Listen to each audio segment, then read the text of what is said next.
তো কি অবস্থা সবার? আশা করি সবাই ভালো আছোস। তো আমরা কেমিস্ট্রি ফার্স্ট পেপার পড়তেছিলাম আর কি।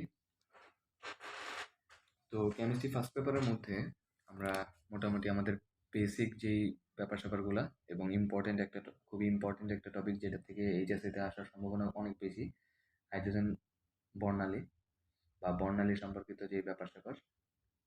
হ্যাঁ, অর্থাৎ যে কোনো একটা বর্ণালীর নির্গত বা শোষিত শক্তির পরিমাণ তো সমান আমরা জানি। সেই নির্গত বা শোষিত শক্তির পরিমাণ কিভাবে নির্ণয় করতে হয়, বা সেই বর্ণালীর তরঙ্গ দৈর্ঘ্য কত, কম্পাঙ্ক কত, তারপর হচ্ছে সেই তরঙ্গ দৈর্ঘ্যটা সর্বোচ্চ তরঙ্গ দৈর্ঘ্য নাকি সর্বনিম্ন তরঙ্গ দৈর্ঘ্য, তারপর হচ্ছে তরঙ্গ সংখ্যা, সবকিছুই কিন্তু মোটামুটি আমরা নির্ণয় করা শিখছি, তাই না?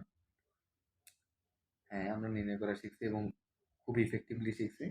জাস্ট দুই টাইপের ম্যাথ করে আমরা বইয়ের সব ধরনের ম্যাথই শিখে ফেলছি। এটা কিন্তু ইতিমধ্যেই তোরা জাইনা ফেলছস। তোরা বই দেখে ফেলছস। বইয়ের সব ম্যাথই আশা করি তোদের এখন পারা। আর হচ্ছে গিয়ে টেস্ট পেপারে এই টাইপসের বোর্ড কোশ্চেন যেগুলো আসছে সেগুলোও কিন্তু তোরা দেখছস যে এগুলো এখন তোদের জন্য একদম পুরাই পানি ভাত। এখন আমরা যে আরেকটা মোস্ট ইম্পর্টেন্ট টপিকে যাব, সেই টপিকটা হচ্ছে কোয়ান্টাম সংখ্যা। হ্যাঁ, কোয়ান্টাম সংখ্যার টপিক। তো টপিকটার নামই হচ্ছে কোয়ান্টাম সংখ্যা, বাট কোয়ান্টাম সংখ্যা পড়ানোর আগে আমি একটু কক্ষপথ, উপশক্তি স্তর, অরবিটাল এগুলো নিয়ে একটু কথা বলতে চাচ্ছি আর কি। তো আমরা এখন একটু টুকটাক কক্ষপথ, উপশক্তি স্তর এবং অরবিটাল এদের মধ্যে বেসিক ডিফারেন্সগুলো সম্পর্কে একটু জানবো। এগুলো কিন্তু ক্লাস 9-10-এই পড়ছোস। এগুলো কিন্তু একদম মানে বাচ্চা টাইপসের পড়া, কিন্তু তাও আমি একটু হালকা একটু মনে করাই দিতে চাচ্ছি আর কি, যে সবার মধ্যে একটা আসলে গ্যাঞ্জাম আছে। গ্যাঞ্জামটা হচ্ছে সবাই কিন্তু অ্যাকচুয়ালি উপশক্তি স্তর এবং অরবিটাল দোনোটাকে কিন্তু একই মনে করে, এবং সবাই ভাবে যে আমরা যে বলি যে এস পি ডি এফ এগুলো হচ্ছে অরবিটাল, বাট এগুলো কিন্তু অ্যাকচুয়ালি অরবিটাল না। ঠিক আছে, অ্যাকচুয়ালি অরবিটাল না। আবার সবাই মনে করে যে ইলেকট্রন কিন্তু উপশক্তি স্তরে থাকে, বাট এটাও কিন্তু সত্য না যে ইলেকট্রন উপশক্তি স্তরে থাকে। ইলেকট্রন অ্যাকচুয়ালি থাকে অরবিটালে। ঠিক আছে, তো এই কনফিউশন গুলোই আমি মোটামুটি একটু একটু হালকা করে বলবো। তারপরে গিয়ে হচ্ছে তোরা কোয়ান্টাম সংখ্যার মধ্যে আরো ডিপলি জানতে পারবি। ঠিক আছে, তো একদম সিম্পলি যদি আমি যে কোনো একটা ইলেকট্রন বিন্যাস সম্পর্কে যদি আমি একটু লিখতে চাই, একটু খেয়াল কর। আমি যদি বলি যে সোডিয়ামের ইলেকট্রন বিন্যাস 11, তাই না? এটাকে যদি আমি লিখতে চাই তাহলে এইভাবে লিখতে পারবো যে 1s2, 2s2, 2p। 2p কি লেখা যায় বলতো? 2p, দেখ এখানে 4টা হয়ে গেছে, আরো আমাদের লাগবে হচ্ছে 7টা, তাই না? 7টা লাগবে, তাই তো? হ্যাঁ, 7টাই লাগবে। তো আমরা এটা 7টা না দিয়ে আমরা এটাকে যদি একটু ভাগ করে দিই, তাহলে আমি সোডিয়াম না, এটা আমি যদি নিয়নের জন্য যদি বলি, ফ্লোরিন নিয়ন, এটা নিয়নের জন্য আমি বলি নিয়ন। নিয়ন হচ্ছে 10, তাহলে কি হবে? 1s2, 2s2, 2p6 হবে, তাই না? 2p6 হবে। এখন এখান থেকে বেশ কিছু কনফিউজিং টাইপসের ব্যাপার-স্যাপার আছে। তোরা কিন্তু ইলেকট্রন বিন্যাস এভাবে করে যাস, বাট কখনো তোদের মনে কখনো কোশ্চেনই আসে নাই যে ভাইয়া এখানে আমি 6 কেন লিখি, এখানে আমি 2 কেন লিখি, এখানে আমি 3 কেন লিখতে পারি না, এখানে আমি 4 কেন লিখতে পারি না, এখানে সবসময় 2-তে গিয়ে কেন থেমে যেতে হচ্ছে আমাদেরকে, আমাদের এখানে পি-তে এসে কেন সবসময় 6-এ এসে থেমে যেতে হচ্ছে। এগুলো কিন্তু আমরা কখনো কোশ্চেন করি না। তো কোশ্চেনটা এখন তোদের মাথার মধ্যে আসছে, তো এটার অ্যান্সারটা শোন। অ্যান্সারটা খুবই ভালো অ্যান্সার। সবসময় মনে রাখবি, সবকিছু রাখার জন্য একটা বাসা লাগে বা একটা ঘর লাগে বা একটা বক্স লাগে, তাই না? তেমনি ভাবে ইলেকট্রন থাকার জন্য একটা বাসস্থান লাগে। সেই বাসস্থানটার নাম হচ্ছে অরবিটাল। ঠিক আছে, অরবিটাল। এবং একটা নির্দিষ্ট অরবিটালের মধ্যে সবসময় সর্বোচ্চ 2টি ইলেকট্রন থাকতে পারে। 2টি ইলেকট্রন থাকতে পারে। 2টি ইলেকট্রন থাকতে পারে। ঠিক আছে, 2টি ইলেকট্রন থাকতে পারে। তো আমরা জানি যে ছোটবেলা থেকে হয়তো পড়ছস যে পি উপশক্তি স্তরের মধ্যে 3টা অরবিটাল থাকে। 3টি অরবিটাল, অরবিট না, অরবিটাল থাকে। এবং একটা অরবিটালের মধ্যে এই যে একটা অরবিটাল, 2টা অরবিটাল, 3টা অরবিটাল, তাই না? এই যে 3টা অরবিটাল আঁকলাম। তো 3টা অরবিটাল, একটার মধ্যে তো 2টি করে থাকতে পারে। এই অরবিটালও 2টি করে থাকতে পারে হায়েস্ট, এই অরবিটালও হায়েস্ট 2টি করে থাকতে পারে। তাহলে টোটাল কয়টা থাকলো? নিয়নের ক্ষেত্রে টোটাল কয়টা থাকলো? 6টা থাকলো। দেখছোস? এই যে নিয়নের ক্ষেত্রে টোটাল 6টা অরবিটাল এইভাবে সাজানো থাকে। তো এই ব্যাপার স্যাপারগুলো কিন্তু অনেকেই জানে না। তো এই কথাটা খুব বেশি ইম্পর্টেন্ট যে ইলেকট্রন কোথায় থাকে। ইলেকট্রন থাকে অরবিটালে, কিন্তু অনেকে পড়ছে যে ইলেকট্রন থাকে উপশক্তি স্তরে। এই যে ভাইয়া উপশক্তি স্তরের উপরে লিখলাম, না ভাইয়া ব্যাপারটা এমন না। ব্যাপারটা হচ্ছে এমন যে 1s2, 2s2, ব্যাপারটা হচ্ছে টু এই টুটা কি, এই টুটা হচ্ছে আমাদের কক্ষপথ নাম্বার। অর্থাৎ এটা যদি প্রথম কক্ষপথ হয়, এটা হচ্ছে দ্বিতীয় কক্ষপথ। এই দ্বিতীয় কক্ষপথের মধ্যে অনেকগুলা, দেখো এই দ্বিতীয় কক্ষপথের মধ্যে দুইটা রোড আছে, দুইটা রোড। সেই দুইটা রোডের মধ্যে একটা রোড হচ্ছে এস রোড, অর্থাৎ এস উপশক্তি স্তর রোড, আর একটা হচ্ছে পি উপশক্তি স্তর রোড। এবং এই পি উপশক্তি স্তর রোডের মধ্যে আরো তিনটা রোড আছে, ঠিক আছে, আরো তিনটা রোড আছে। একটা হচ্ছে পি এক্স রোড, আরেকটা হচ্ছে পি ওয়াই রোড, আরেকটা হচ্ছে পি জেড রোড।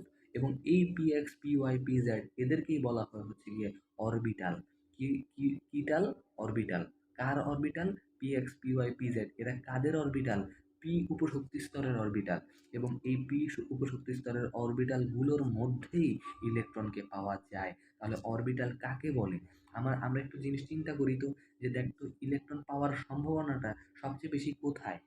অরবিটালের মধ্যে না? তাহলে আমরা এইভাবেই বলবো যে পরমাণুর মধ্যে যেখানে ইলেকট্রন প্রাপ্তির সম্ভাবনা সর্বোচ্চ বা সবচেয়ে বেশি, অর্থাৎ 90 থেকে 95%, তাকেই অরবিটাল বলে।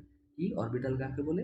পরমাণুর যেই স্থানে, পরমাণুর কক্ষপথের মধ্যে যেই স্থানে ইলেকট্রন প্রাপ্তির সম্ভাবনা সর্বোচ্চ, অর্থাৎ 90 থেকে 95%, তাকেই অরবিটাল বলে। ঠিক আছে? তো এই হচ্ছে আর কি অরবিটাল এবং অরবিটাল উপশক্তি স্তর এবং অরবিটালের মধ্যে বেসিক একটা কাহিনী। তাহলে দেখ তো আমরা কি বললাম, পি উপশক্তি স্তরের মধ্যে তিনটা অরবিটাল আছে, তাই না?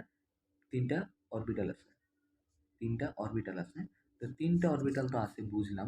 তা একটা অরবিটালে দুইটা করে ইলেকট্রন থাকতে পারে, সর্বোচ্চ দুইটা। তাহলে বসাই দিলাম দুইটা দুইটা দুইটা করে, তাহলে তাহলে কি হয়ে গেল? ছয়টা হয়ে গেল, একদম সিম্পলি, তাই না? একদম সিম্পলি। তো এই বিষয়গুলা আমরা অনেক কনফিউশন এখন তোদের মধ্যে থাকতেই পারে, জাস্ট কাহিনীটা বললাম, এগুলো কিন্তু সামনে আরো পড়বো আমরা। কোয়ান্টাম সংখ্যা, ঠিক আছে, কোয়ান্টাম সংখ্যাতে এই যে কাহিনীটা বললাম, এই কাহিনী সম্পর্কে কার কয়টা অরবিটাল থাকতে পারে, কার কয়টা উপশক্তি স্তর থাকতে পারে, এবং কয়টা করে ইলেকট্রন ধারণ করতে পারে, এই সেই বহুত কাহিনী আসবে সামনে। তো এই সমস্ত ধারণাগুলা সম্পর্কে আমরা কোয়ান্টাম সংখ্যা টপিকের মধ্যে আমরা সব বিস্তারিত জানতে পারবো। ঠিক আছে? সব বিস্তারিত জানতে পারবো। এবং অরবিটালের মধ্যে ইলেকট্রনের বিন্যাস, এগুলা সম্পর্কে জানতে পারবো হচ্ছে কি আমরা হুন্ডের নীতি এবং পাউলির বর্জন নীতির মধ্যে। ঠিক আছে? তো ততটুকু পর্যন্ত ওয়েট করো, আমরা কোয়ান্টাম সংখ্যা দিয়ে আজকে শুরু করবো। ঠিক আছে? তো এই হচ্ছে আর কি ব্যাপার। তো কোয়ান্টাম সংখ্যা একটু চিন্তা করো তো, কোয়ান্টাম সংখ্যা সবাই সবাই লেখো যে আজকের টপিকটা হচ্ছে কোয়ান্টাম সংখ্যা। কোয়ান্টাম সংখ্যা, কোয়ান্টাম সংখ্যা, ওকে? কোয়ান্টাম সংখ্যা। তো কোয়ান্টাম সংখ্যা, তাই না? কোয়ান্টাম সংখ্যা, একটা জিনিস খেয়াল করো, আমরা কোয়ান্টাম সংখ্যা অ্যাকচুয়ালি কার বের করবো বলো তো? কোয়ান্টাম সংখ্যা কার বের করবো? আমরা কোনো পরমাণুর কোয়ান্টাম সংখ্যা বের করবো। এবং কোয়ান্টাম সংখ্যাটা অ্যাকচুয়ালি কি কি নির্ণয় করে বলো তো?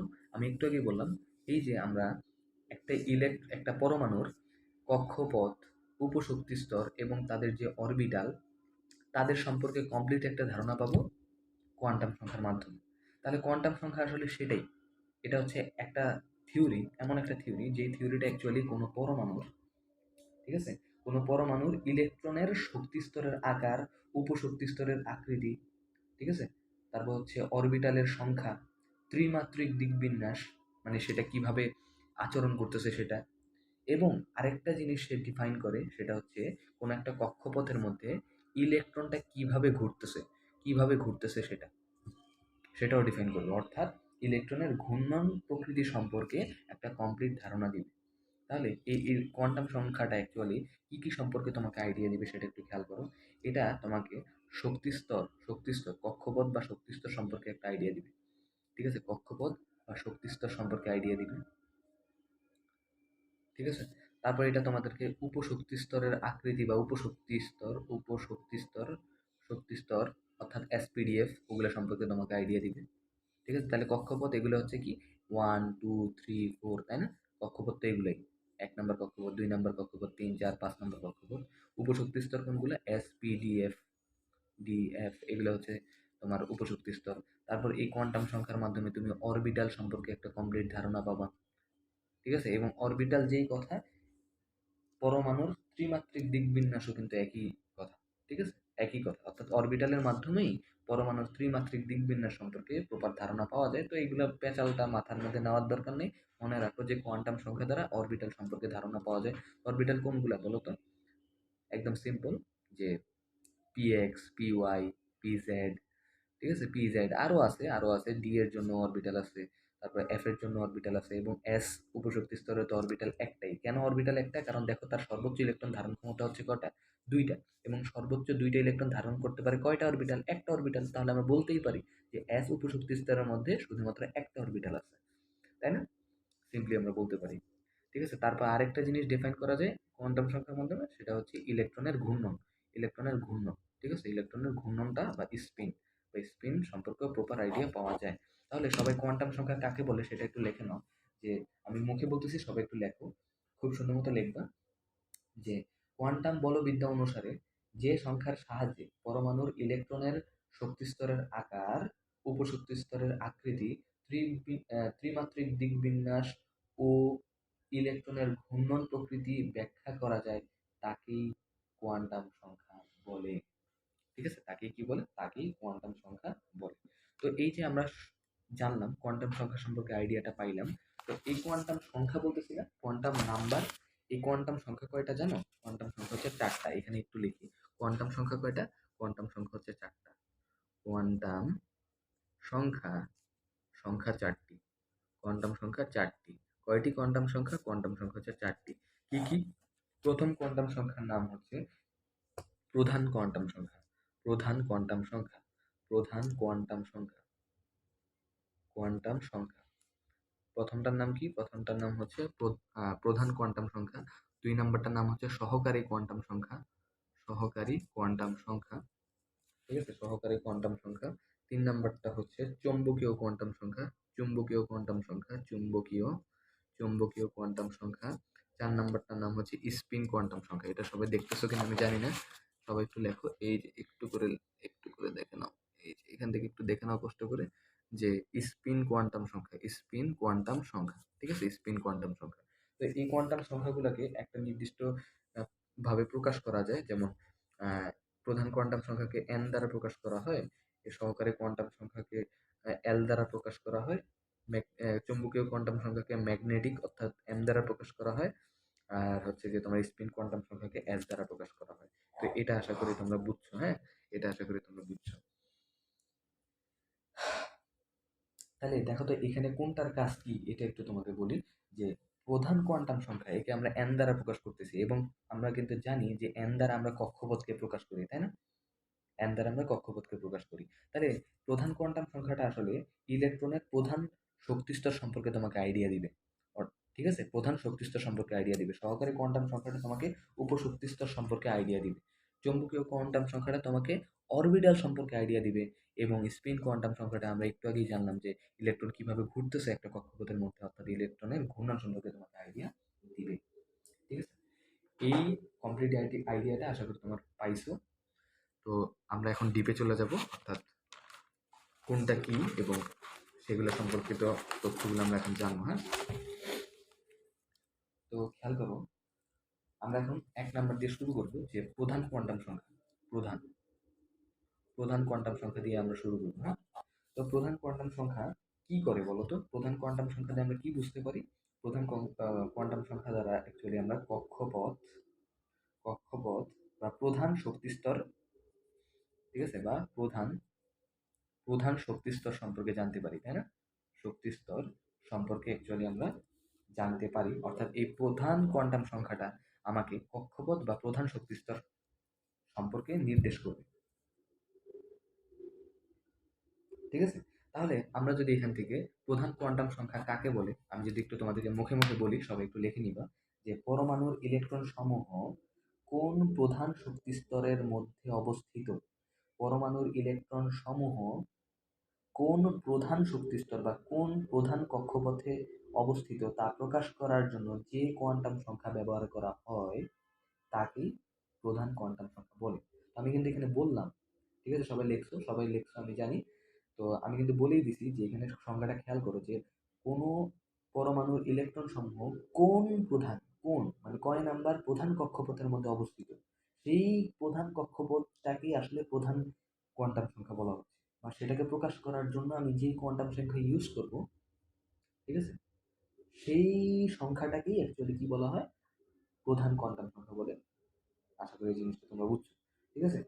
তো এই জিনিসগুলোকে যদি আমরা একটু বলি যে প্রধান কোয়ান্টাম সংখ্যাকে কি দ্বারা প্রকাশ করা হয়, প্রকাশ করা হয় হচ্ছে গিয়ে এন দ্বারা, তাই না? এই প্রধান কোয়ান্টাম সংখ্যাটাকে প্রকাশ করে সবাই সংজ্ঞা লিখছো, ঠিক আছে, লেখার পরে এটা লেখো যে প্রধান কোয়ান্টাম সংখ্যাকে এন দ্বারা প্রকাশ করা হয়, ঠিক আছে। তো এই এন এর ভ্যালুটা কিরকম হইতে পারে, ওয়ান হইতে পারে, টু হইতে পারে, থ্রি হইতে পারে, ফোর হইতে পারে, ডট ডট ডট ডট হইতে পারে। এবং আমরা জানি এন এর মান যদি এন এর মান যদি ওয়ান হয়, তাহলে যেই কক্ষপথ পাওয়া যায় সেই কক্ষপথটাকে কে শেল বলে। এন এর মান যদি টু হয়, এই যে এন এর মান যদি টু হয়, তাহলে যেই কক্ষপথ পাবো বা শেল পাবো সেটাকে হচ্ছে এল শেল। এন এর মান থ্রি হলে পাওয়া যায় এম শেল। এন এর মান ফোর হলে পাওয়া যায় N shell. K shell, L shell, M shell, N shell পাওয়া যায়, তাই না? এটা কিন্তু আমরা জানি।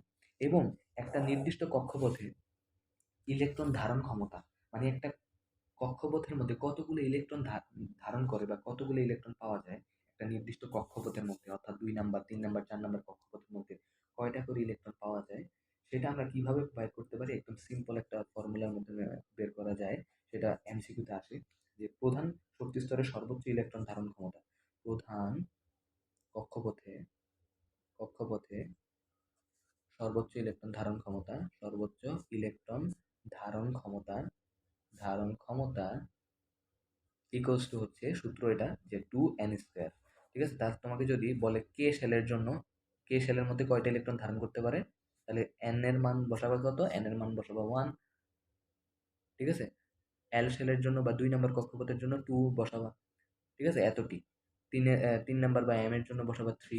তাহলে যত অ্যান্সার বেরোবে অর্থাৎ ততটি হবে ওই কক্ষপথে ইলেকট্রনের সংখ্যা, মানে সর্বোচ্চ এতটা ইলেকট্রনই ওই কক্ষপথে বসতে পারবে। তাহলে দেখো এটা যদি আমি 1 নাম্বার কক্ষপথ অর্থাৎ কে কে শেলের জন্য বলি, তাহলে কি হবে, টু ইন্টু ওয়ান স্কোয়ার, অর্থাৎ দুইটি ইলেকট্রন 1 নাম্বার কক্ষপথের মধ্যেই ধারণ করতে পারে। এটা কিন্তু তোমরা জানো, তাই না? আমরা কিন্তু 1 নাম্বার কক্ষপথে দুইটা ইলেকট্রনই দিই, এর চেয়ে বেশি দেই না, তাই না? তো এইভাবে এগুলো করা লাগবে না, এগুলো কিন্তু ক্লাস এইটেও তোমরা পড়ছো, নাইনে তো পড়ছোই, এগুলো এত বেশি ইম্পর্টেন্ট না।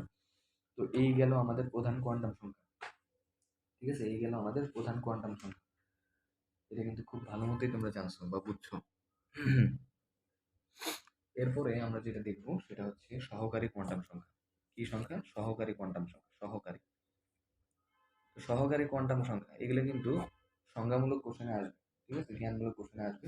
তো সবাই লেখো যে সহকারী কোয়ান্টাম সংখ্যার মাধ্যমে অ্যাকচুয়ালি আমরা উপশক্তি স্তর সম্পর্কে জানতে পারি, তাই না? উপশক্তি স্তর, উপশক্তি স্তর সম্পর্কে আমরা জানতে পারি। তাহলে সবাই লেখো যে পরমাণুর কোনো ইলেকট্রন প্রধান শক্তি স্তরের মধ্যে কোন উপশক্তি স্তরের মধ্যে অবস্থিত তা নির্দেশ করার জন্য যেই কোয়ান্টাম সংখ্যা ব্যবহার করা হয় তাকেই সহকারী কোয়ান্টাম সংখ্যা বলে। তো এইগুলো কিন্তু তোমরা বানায় বানায় একটু সুন্দরভাবে প্রেজেন্ট করলেই সংজ্ঞা হয়ে যাবে, ঠিক আছে। এটা বই থেকে মুখস্থ করতে হবে এমন কিন্তু না, আমি যা বলছি এটা কিন্তু বানায় বানায় বলছি, এবং দেখবে যে বইয়ের থেকে অনেক সুন্দর হয়েছে কথাটা। তো এটাই লিখবা, কারণ তোমরা বড় হয়েছো, এখন কিন্তু মুখস্থ করার দিন শেষ, ঠিক আছে। তো এই সংখ্যাটা আশা করি সবাই লিখছো, সংখ্যাটা লিখে নিবা। সহকারী কোয়ান্টাম সংখ্যা কাকে বলে, এই জিনিসটাকে একটু স্মার্টলি প্রেজেন্ট করো খেলা শেষ, ঠিক আছে। তো সহকারী কোয়ান্টাম সংখ্যাকে কিভাবে প্রকাশ করা হয় বলো তো? সহকারী কোয়ান্টাম সংখ্যাকে এল দ্বারা প্রকাশ করা হয়, আমরা জানি, ঠিক আছে, এল দ্বারা প্রকাশ করা হয়। এবং মনে রাখবা এই এল এর মানটা আমরা যেমন এখানে এন এর মান পড়ছি, তেমনি ভাবে এল এর মানও বলা যায়। বাট এই এল এর মানের একটা সীমা আছে, ঠিক আছে, একটা সীমা আছে। এই এল এর মানের সীমাটা হচ্ছে জিরো থেকে শুরু হবে, সে জিরো থেকে এন মাইনাস ওয়ান পর্যন্ত বিস্তৃত থাকবে। জিরো থেকে এন মাইনাস ওয়ান পর্যন্ত এই এল এর মানটা বিস্তৃত থাকবে, ঠিক আছে। কি বলছি, এল এর মানটা জিরো থেকে এন মাইনাস ওয়ান পর্যন্ত বিস্তৃত থাকবে, এটাই হচ্ছে কি এল এর মানের সীমা, ঠিক আছে। এবং সবচেয়ে মজার বিষয় হচ্ছে এই যে এই ফর্মুলাটা বা এই লিমিটটা আমরা দেখলাম, সীমাটা দেখলাম, এই সীমার মাধ্যমে আসলে আমরা কি জানতে পারি জানো? আমরা আসলে জানতে পারি যে কক্ষপথের মধ্যে কক্ষপথের মধ্যে কতটি উপশক্তি স্তর আছে, মধ্যে কতটি কতটি উপশক্তি স্তর আছে, উপশক্তি স্তর আছে আছে আছে তা জানতে পারি, আছে তা জানতে পারি, তা জানতে পারি। অনেক মজার বিষয় কিন্তু এটা, যে কোনো নির্দিষ্ট কক্ষপথের মধ্যে আমাদের কয়টা উপশক্তি স্তর আছে সেটা কিন্তু আমরা জানতে পারি। যেমন একটু চিন্তা করো, আমরা যদি যে কোনো একটা ইলেকট্রন বিন্যাস লিখি, ওই যে নিয়নের ক্ষেত্রে যদি একটু লিখি 10 ইকুয়ালস টু কি লেখা যায় 1s2 2s2 2p কি বলতো 2p6, তাই না? 2p6। তাহলে দেখো তো এখানে এক নাম্বার কক্ষপথে উপশক্তি স্তর কিন্তু শুধুমাত্র একটা, এবং সেটা হচ্ছে এস, তাই না? দেখো 2 নাম্বার কক্ষপথের মধ্যে কয়টা উপশক্তি স্তর? এস এবং পি, দুইটার উপশক্তি স্তর, এবং সেগুলো কি কি? একটা হচ্ছে 2s আর একটা হচ্ছে 2p, অর্থাৎ দুইটা উপশক্তি স্তর বিদ্যমান। এই যে একটা কক্ষপথের মধ্যে কতগুলো উপশক্তি স্তর আছে সেই জিনিসটাই আসলে আমরা জানতে পারবো এই সহকারী কোয়ান্টাম সংখ্যার মাধ্যমে, এবং এই লিমিটের মাধ্যমে। আমি কিন্তু লিখেই দিছি, এই লিমিটটার মাধ্যমে আমরা নির্দিষ্ট কক্ষপথের মধ্যে কতটি উপশক্তি স্তর আছে তা আমরা জানতে পারবো। খুবই মজার বিষয়, খেয়াল করো। দেখো আমি এখন একটু তোমাকে দেখাই, ঠিক আছে? এই ম্যাজিকটা একটু দেখাই, সবাই অনেক মজা পাবা ইনশাল্লাহ। দেখো যে n1 এর জন্য, অর্থাৎ 1 নাম্বার কক্ষপথের জন্য আমরা যদি l এর মানটা যদি বের করতে পারি, এই l এর মানটা যদি বের করতে পারো, তাহলে কিন্তু আমরা বুঝতে পারবো যে n1 এর জন্য কয়টা উপশক্তি স্তর আছে, তাই না? তো আমরা কিন্তু একটু আগে জানলাম যে 1 নাম্বার কক্ষপথের জন্য একটা মাত্র উপশক্তি স্তর আছে। তো সেটাই কিন্তু আমরা এখন এইখান থেকে দেখব। দেখো এল এর মান যদি 1 হয়, তাহলে এই লিমিটের মানটা একটু চিন্তা করো। এই জিরো থেকে n-1 পর্যন্ত। তাহলে n এর মান কত? n এর মান হচ্ছে 0, n এর মান হচ্ছে 1, সরি n এর মান হচ্ছে 1, 1 থেকে 1 বাদ দিলে তো 0, তাহলে 0 থেকে 0 পর্যন্ত, অর্থাৎ 0। শুধুমাত্র l এর মান কত? l এর মান হচ্ছে শুধুমাত্র 0, অর্থাৎ l এর মান কয়টা? l এর মান হচ্ছে একটা। তো l এর মান যতটা হবে উপশক্তি স্তরও ততটাই হবে, অর্থাৎ 1 নাম্বার কক্ষপথের জন্য উপশক্তি স্তর সংখ্যা কয়টা? একটা। তাহলে আমরা এখান থেকে লিখতে পারবো যে l এর মান 0 মানে হচ্ছে প্রথম শক্তি স্তরে উপশক্তি স্তর কয়টা? শক্তি স্তর হচ্ছে কয়টা? উপশক্তি স্তর হচ্ছে একটা, এবং তার নামটা কি? 1s। তার নামটা হচ্ছে 1s উপশক্তি স্তর। একদম সিম্পল কথা, ঠিক আছে? তো দেখছো তো এই জিনিসটা কিন্তু আমরা এইখান থেকে বুঝতে পারতেছি, এবং এইটাই হচ্ছে গভীরতা। এটার গভীরতাটা এই জায়গায়, ঠিক আছে? আচ্ছা এখন দেখো 2 নাম্বার কক্ষপথের জন্য যদি আমি বলি এল এর মানটা কত হবে? এল এর মানটা 0 তো হবেই, তারপর n এর ভ্যালু কত? n এর ভ্যালু হচ্ছে 2, 2 - 1 মানে হচ্ছে 1, অর্থাৎ 0 তো হবেই, সাথে 1 ও হবে। এই l এর মানটা 0 হবে, 1 ও হবে, ঠিক আছে? তাহলে দেখো তো l এর মান কয়টা? একটা, দুইটা। তাহলে উপশক্তি স্তর কয়টা? একটা, দুইটা। তাহলে 2 নাম্বার কক্ষপথে আমরা একটু আগেই জানা আসলাম না যে 2 নাম্বার কক্ষপথে অরবিটাল কয়টা? দুইটা। সিম্পল, তো দেখছো তো এই যে 2 নাম্বার কক্ষপথ ইলেকট্রন কয়টা? একটা, দুইটা। কয়টা উপশক্তি স্তর? দুইটা উপশক্তি স্তর। তো দেখছো তো কত মজার জিনিস, যে দ্বিতীয় কক্ষপথে বা শক্তি স্তরে উপশক্তি স্তর কয়টা? দুইটা, এবং এগুলো হচ্ছে কি 2s আর একটা হচ্ছে 2p। তো 3 নাম্বার কক্ষপথের জন্য করো, 3 নাম্বার কক্ষপথের জন্য দেখবে l এর মান কত? l এর মান তো 0 আছেই, তো এটা 3 বসাও। 3 বসালে কত হবে বলো? 3 বসালে কত হবে? 3 - 1 মানে কত? 2, অর্থাৎ 0 থেকে 2 পর্যন্ত বিস্তৃত। 0 থেকে 2 পর্যন্ত মানে কি? মানে হচ্ছে 0 1 2। 0 থেকে 2 পর্যন্ত মানে হচ্ছে ক্রমিক সংখ্যা সবগুলোই লিখতে হবে। তাহলে দেখো n3, অর্থাৎ 3 নাম্বার কক্ষপথে উপশক্তি স্তর কয়টা? একটা, দুইটা, তিনটা। একদম সিম্পল। তাহলে তৃতীয় কক্ষপথে উপশক্তি স্তর কয়টা? তিনটি, এবং সেগুলো কি কি আমরা জানি তো। 3s উপশক্তি স্তর, 3p উপশক্তি স্তর, এবং 3d উপশক্তি স্তর। তোমরা কি 3p লেখো? 3f লেখো কখনো? বলো তো 3f লেখো? 3f তো লেখো না, এই জন্যই লেখো না, কারণ কি? কারণ 3 নাম্বার শক্তি স্তরে অ্যাকচুয়ালি তিনটাই উপশক্তি স্তর বিদ্যমান, সেই জন্যই তোমরা লেখো না। তাহলে n=4 এর জন্য কয়টা হবে? n=4 এর জন্য হবে সিম্পল কয়টা? চারটাই হবে, অর্থাৎ 0 1 2 3, ঠিক আছে না? তাহলে কত? চতুর্থ শক্তি স্তরে উপশক্তি স্তর কয়টা? চারটা। তাহলে সেগুলো কি কি হবে? সেগুলো হবে হচ্ছে 4s 4p 4d আর একটা হচ্ছে 4f, তাই না? এগুলো কিন্তু তোমরা ইলেকট্রন বিন্যাসের মধ্যে জানছো বা পড়ছো, কিন্তু এগুলার কোনো পারফেক্ট রিজন জানতে পারো না, এখন তোমরা শিখলে এটা, ঠিক আছে? এটাই হচ্ছে আর কি ব্যাপার। হুম, এটাই হচ্ছে ব্যাপার। তো সহকারী কোয়ান্টাম সংখ্যা আমরা শিখে ফেললাম, তাই না? সহকারী কোয়ান্টাম সংখ্যা আমরা শিখে ফেললাম। তারপর আমরা শিখবো হচ্ছে চৌম্বকীয় কোয়ান্টাম সংখ্যা, ঠিক আছে? চৌম্বকীয় কোয়ান্টাম সংখ্যা শিখবো। তো চৌম্বকীয় কোয়ান্টাম সংখ্যাও কিন্তু অনেক বেশি ইম্পর্টেন্ট, ঠিক আছে? চৌম্বকীয় কোয়ান্টাম সংখ্যা অনেক বেশি ইম্পর্টেন্ট। তো চলো আমরা চৌম্বকীয় কোয়ান্টাম সংখ্যাটা দেখি কিরকম।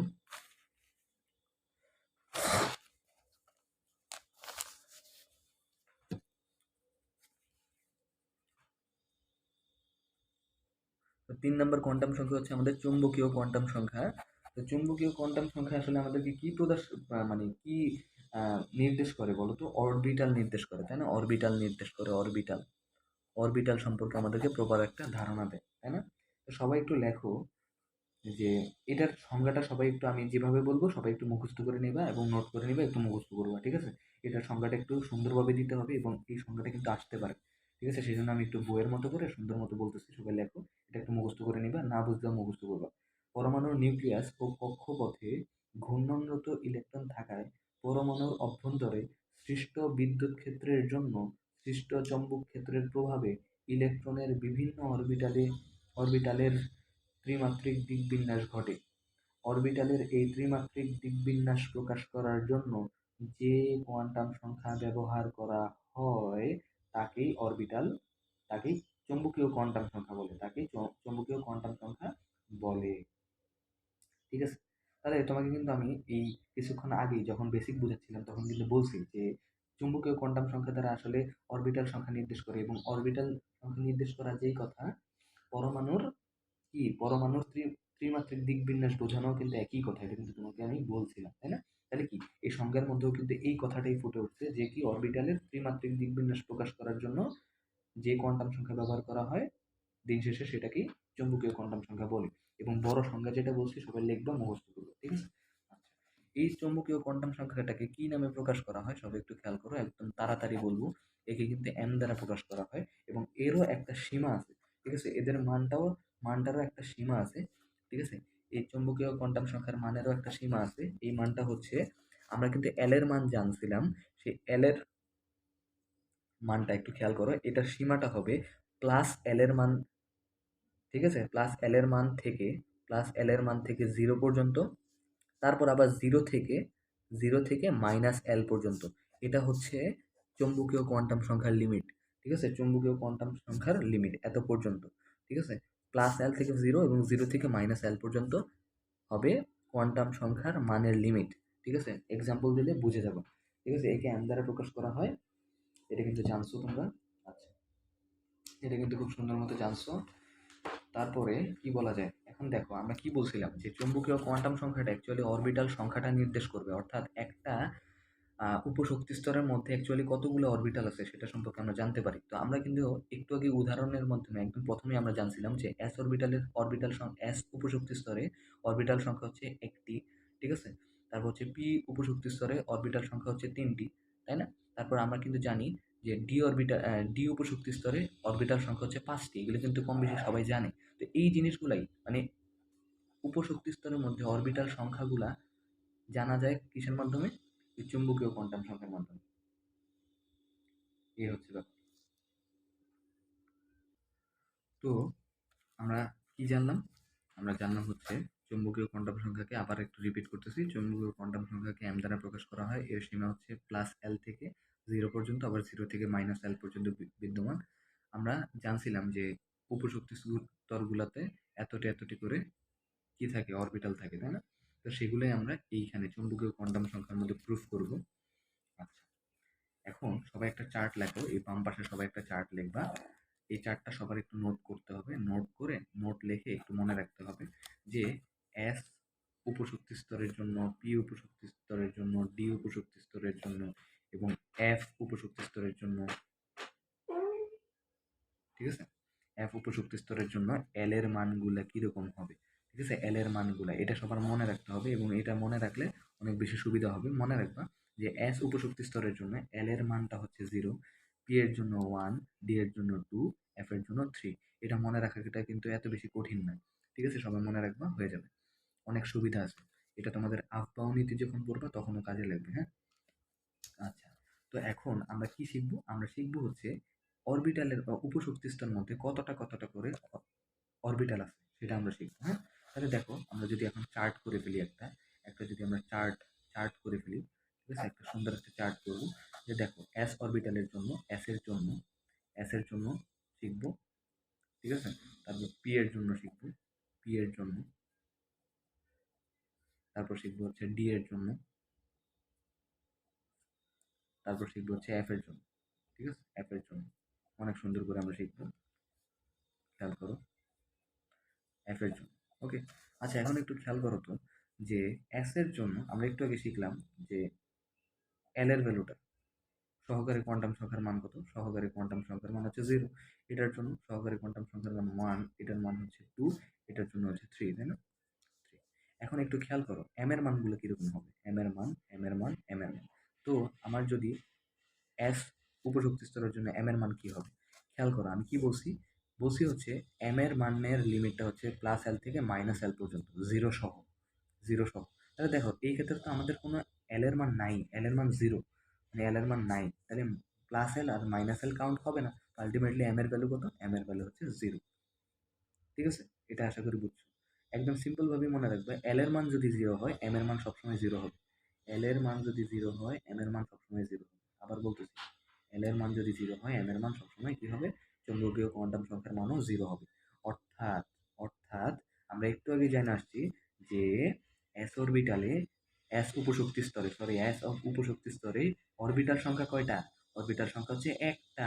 এই যে দেখো তো আমরা এখানে প্রুফ করে ফেললাম না যে এস অরবিটালের জন্য, এস উপশক্তি স্তরের জন্য, সরি এস উপশক্তি স্তরের জন্য অরবিটাল কয়টা? অরবিটাল হচ্ছে এই যে একটা, একটা, একটা। এস অরবিটাল কয়টা?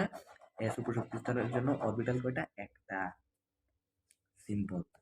দেখো তো এই যে পি উপশক্তি স্তরের জন্য অরবিটাল কয়টা? তিনটা। দেখো এটা আমরা এখন দেখবো।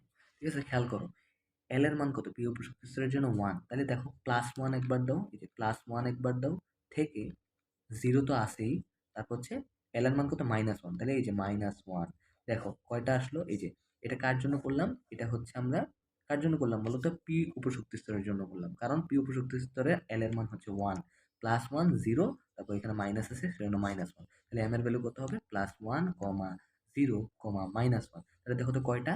তিনটা। তাহলে দেখো তো একটু আগেই তোমরা লিখলাম, দেখছো যে পি উপশক্তি স্তরে অরবিটাল থাকে কয়টা? তিনটা। দেখছো আমরা প্রুফ করে ফেললাম। তাহলে আমরা বুঝতেই পারতেছি কিন্তু যে এম হচ্ছে অরবিটাল সংখ্যাগুলা নির্দেশ করতেছে, ঠিক না? তাহলে এখানে সবাই লেখো যে এস উপশক্তি স্তরে, এটা দ্বারা কি বোঝায়? এটা দ্বারা বোঝায় এফ, এস উপশক্তি স্তরে, শক্তি স্তরে অরবিটাল কয়টা? অরবিটাল, অরবিটাল একটা, একটি। ঠিক আছে, একটি বোঝাচ্ছে। এখানে কি বোঝাচ্ছে? পি উপশক্তি স্তরে অরবিটাল তিনটি। ঠিক আছে, তেমনি ভাবে এখানের জন্য এম এর মান কত হবে? এম এর এল এর মান তো 2। তাহলে দেখো +1 +2, তাহলে এখানে কি লিখবে? +2 থেকে 0, +2 থেকে 0-তে যাইতে হলে তোমাকে +1 অতিক্রম করতে হবে, তারপরে 0-তে যাইতে হবে, তারপর 0 থেকে -2 পর্যন্ত, তাই না? তাহলে 0 থেকে -1 অতিক্রম করে তারপর তুমি -2-তে যাবা। তাহলে এটা হচ্ছে পি উপশক্তি স্তরের জন্য। তাহলে কত? +2, +1, 0, -1, -2। তাহলে কয়টা? একটা, দুইটা, তিনটা, চারটা, পাঁচটা। তাহলে দেখো তো আমরা কিন্তু একটু আগেই পড়ে আসছি যে ডি উপশক্তি স্তরের জন্য অরবিটাল সংখ্যা কয়টা? পাঁচটা। তাহলে দেখো তো এটাই কিন্তু আমরা লিখবো যে ডি উপশক্তি স্তরের জন্য অরবিটাল সংখ্যা কয়টা? পাঁচটি। ঠিক আছে, সিম্পল। ঠিক আছে, একদম সিম্পল। তারপরে এফ উপশক্তি স্তরের জন্য এখানে জাস্ট 3 বসাবা, তাহলে কি হবে? +3, +2, +1, 0, -1, -2, -3। তাহলে কয়টা? একটা, দুইটা, তিনটা, চারটা, পাঁচটা, ছয়টা, সাতটা। তাহলে এফ অরবিটালে, এফ উপশক্তি স্তরে অরবিটাল সংখ্যা কয়টা? 7টা। ঠিক আছে, এগুলোই কিন্তু এমসিকিউতে আসবে এবং এগুলোই কিন্তু আমাদের বর্ণনামূলক কোশ্চেনে আসবে। যে দেখাও যে তোমাদের ঘ নাম্বার বা গ নাম্বারে কোশ্চেন করবে যে দেখাও এফ অরবিটালে মানে এফ উপশক্তি স্তরে ইলেকট্রন 7টি, ব্যাখ্যা করো। ঠিক আছে, তো এটা তোমাদেরকে চৌম্বকীয় কোয়ান্টাম সংখ্যার মাধ্যমে ব্যাখ্যা করতে হবে, হ্যাঁ। এবং সাথে কিন্তু একটু এই যে এলটাকেও ব্যাখ্যা করতে হবে, অর্থাৎ কি তোমাদেরকে সহকারী কোয়ান্টাম সংখ্যাটাও একটু ব্যাখ্যা করতে হবে। ঠিক আছে, তো বুঝো কোশ্চেন কিভাবে আসবে এটা এখন না বুঝে আগে এগুলো বুঝানো। ঠিক আছে, আচ্ছা তো এইটুকু হচ্ছে আমাদের মানে চৌম্বকীয় কোয়ান্টাম সংখ্যা। 4 নাম্বার, এটা হচ্ছে আমাদের স্পিন কোয়ান্টাম সংখ্যা বা ঘূর্ণন কোয়ান্টাম সংখ্যা। তো স্পিন কোয়ান্টাম সংখ্যাটা কি? একদম সিম্পল, এটা একদম সিম্পল হিসাব যে চিন্তা করো একটি অরবিটালের মধ্যেই কিন্তু আমাদের কি থাকে বলতো? ইলেকট্রনগুলো থাকে, তাই না? একটা অরবিটালের মধ্যে ইলেকট্রন থাকে এবং আমরা জানি একটা অরবিটালে দুইটা ইলেকট্রন থাকতে পারে। ধরে নাও এটা হচ্ছে একটা ইলেকট্রন, এটা হচ্ছে আরেকটা ইলেকট্রন। ঠিক আছে, এবং একটা অরবিটালের মধ্যে ইলেকট্রন যে থাকে তারা কিন্তু সবসময় একইভাবে ঘুরে না, তারা কিন্তু একইভাবে ঘুরে না, সবসময় তারা বিপরীতভাবে ঘুরে। অর্থাৎ এ যদি উপরের দিকে ঘুরে এ নিচের দিকে ঘুরবে, অর্থাৎ দোনোটা, এটা এদিকে ঘুরলে ওইটা বিপরীতে ঘুরবে। আবার বলছি, এটা যদি এদিকে ঘুরে এই ইলেকট্রনটা বিপরীতে ঘুরবে।